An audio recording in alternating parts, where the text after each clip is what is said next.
India versus England second T20 वो भी Chennai stadium में। क्या कमाल इंडिया ने मैच खेला है और तिलक वर्मा ने तो तिलक के इंग्लैंड को मारा है और क्या कमाल मारा है। वो वन मैन आर्मी थे और उन्होंने इंग्लैंड का सफाया कर दिया। और जो गोरे पिछले कई सालों से लगान लेते आ रहे हैं हिंदुओं से, लेकिन आज इंडिया ने क्या कमाल किया, सारा लगान अपना आज इसमें पूरा कर दिया तिलक वर्मा की सूरत में। और ब्राइडन कार्स का जो उनकी तरफ से काफी रिटेलिएट किया इंग्लैंड की तरफ से, वो भी नहीं चल सके तिलक वर्मा के सामने। जो भी बॉलर आता बेबस होता और जोफ्रा आर्चर की तो उनका कैरियर ही खत्म कर दिया तिलक वर्मा ने। 4 ओवरों में 60 स्कोर, 61 ओवर में 20 के रन रेट से इंडिया ने जोफ्रा आर्चर की धुलाई किया, जो बड़े इंग्लैंड का जिसपे बड़ा मान था जोफ्रा आर्चर पे। 150 प्लस गेंद करवाते हैं, उनकी 150 प्लस की गेंद को तिलक वर्मा ने अपने बैट से 200 की स्पीड से छक्के मारे हैं और उनकी एज भी लगती है तो वो भी छक्का जाता है। जोफ्रा आर्चर को बहुत कुछ सोचने की जरूरत है इस मैच के बाद। और इंग्लैंड का जो गुरूर था उनके पेस बॉलर्स वो खाक में मिले। इंग्लैंड के जो सो कॉल्ड बिग हिटर्स थे फिल सोल्ट फ्लॉप हो गए। इसके अलावा हैरी ब्रुक नहीं चढ़ रहे। चक्रवर्ती की तो गुगली उन्हें समझ ही नहीं आ रही हैरी ब्रुक को कि किधर जाती है, वो बेबस हो चुके हैं चक्रवर्ती के सामने। इसके अलावा उनके जो और बिग हिटर थे जोस बटलर भी थोड़ा सही टच में नजर आते हैं लेकिन फिर अपनी विकेट थ्रो करते हैं। स्काई को इस बार फिर पता था कि इंग्लैंड की बैटिंग अंडर प्रेशर है, टॉस जीता उन्होंने और फिर से इंग्लैंड को पहले खिलाया कि इन्होंने हमारा क्या बिगाड़ लेना है। वही बात हुई, अर्शदीप के हत्थे सोल्ट चढ़े हुए हैं और फिर अर्शदीप सोल्ट को ले गए और उन्होंने फिर कुछ नहीं किया। और इसके अलावा हैरी ब्रुक तो चक्रवर्ती का शिकार ही बन चुके हैं। चक्रवर्ती जब आते हैं तो हैरी ब्रुक की टांगे फूल जाती हैं, वो भी उनके सामने नहीं टिक सके। इसके अलावा बिश्नोई ने अच्छी लाइन ऑन लेंथ से गेंदें कराई। व्यूवर्स, में इंग्लैंड का जेमी स्मिथ जो डेब्यू मैच कर रहा था उसके टच से बहुत ही इंप्रेस हुआ हूं। उन्होंने आते साथ बहुत ही अच्छी इनिंग्स खेली है, क्या टाइमिंगली शॉट्स मारी हैं, फुट का यूज किया है, लेकिन एक रैश शॉट की वजह से वो भी जेमी स्मिथ भी आउट हो गए। और ब्राइडन कार्स ये इंग्लैंड के, मैं कह रहा हूं कि एक उभरते हुए ऑलराउंडर है और ये आगे जाके इंग्लैंड की बहुत कुछ खिदमात सर अंजाम देंगे। बैट से ना सिर्फ बॉलर वो माने जाते हैं लेकिन बैट से भी वो बहुत अच्छे क्रूशल हिटिंग कर लेते हैं। और अगर वो रन आउट ना होते तो इंग्लैंड का स्कोर 200 के करीब चले जाता, लेकिन इंग्लैंड ने खुद अपने पांव पे कुल्हाड़ी मारी और जोफ्रा आर्चर की एक मिसअंडरस्टैंडिंग की वजह से ब्राइडन कार्स रन आउट हो गए, जो कि मेरी नजर में वो टर्निंग पॉइंट था। और अगर इस पिच पे 180-90 भी हो जाता तो इंडिया की जिस तरह विकेटें गिर रही थी और तिलक वर्मा ना चलते तो इंडिया को ये मैच लेने के देने पड़े। से जो लिविंगस्टन है इंग्लैंड के, वो अपने आप को बड़े माने हैं 6 हिटर मानते हैं, लेकिन चक्रवर्ती का वो भी शिकार बन गए हैं। वो भी चक्रवर्ती ने शॉर्ट पिच भी कराए तो फिर भी उनसे छक्का नहीं होता।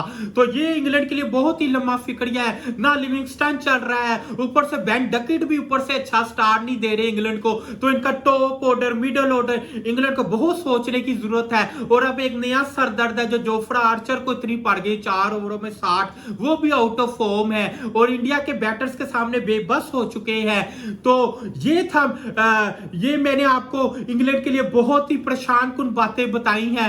ऊपर से ब्राइडन कार्स की बॉलिंग की बात की जाए, जब इंडिया बैटिंग करने आए तो ब्राइडन कार्स ने बड़ी क्रूशियल विकेट्स ली हैं और जब इंग्लैंड को जरूरत थी तो वो मैच में वापस लाए हैं इंग्लैंड को अपनी विकेट्स की वजह से।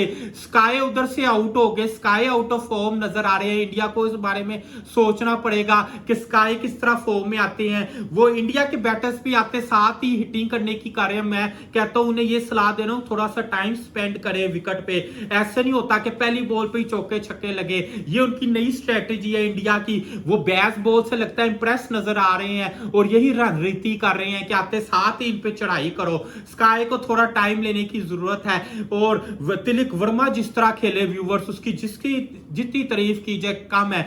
उन्हें पता था दूसरे एंड से विकेटें गिर रही हैं, वो एंकर इनिंग्स खेल रहे थे, जब चौके छक्के की जरूरत होती चौका छक्का मारते और वो स्ट्राइक भी अपनी रोटेट कर रहे थे और बॉलर्स को बहुत ही समझदारी से खेल रहे थे। और जिस तरह वो टेल एंडर्स के साथ एंड में खेले हैं, मुझे तो लग रहा है कि ये कोई नए प्लेयर नहीं है, कई अरसे से इंडिया के तरफ से खेल रहे हैं। इतने मैच्योरिटी मुझे उनमें नजर आई है। तिलक वर्मा की थोड़ी हिस्ट्री की बात कर लीजिए तो साउथ अफ्रीका की सीरीज में भी ये वाहिद इंडिया के बैटर थे जिन्होंने बहुत ही अच्छा परफॉर्म किया और ये पहले बैटर हैं जो किसी T20 T20 सीरीज में जिन्होंने लगातार 3 शतक लगाए और तिलक वर्मा उनमें शामिल हो गए हैं। अभिषेक शर्मा भी इन्होंने शुरू में क्विक स्टार्ट दिया, जिस तरह पहले T20 में इन्होंने बहुत ही अच्छी स्ट्राइक की और मुझे तो वो जब भी खेलते हैं गिलक्रिस्ट की याद आती है। क्या कमाल वो फ्लिक शॉट्स मारते हैं, क्या कमाल कवर ड्राइव्स मारते हैं और ऑन दी अप खेलते हैं। उन्हें पता है वो पावर प्ले का कमाल यूजेज करते हैं। उन्हें पता है पावर प्ले में सिर्फ 2 फील्डर सर्कल के बाहर होते हैं, तो इसका क्या भरपूर उनका यही जिम्मेदारी है कि पावर प्ले में तेज स्टार्ट इंडिया को दे और वो अपनी इस जिम्मेदारी में पूरा उतर रहे हैं और वो अपने रोल को बखूबी सरंजाम दे रहे हैं। स्काई को थोड़े टाइम की जरूरत है कि वो पिच पे थोड़ा टाइम स्पेंड करे, आते साथ हिटिंग ना करे।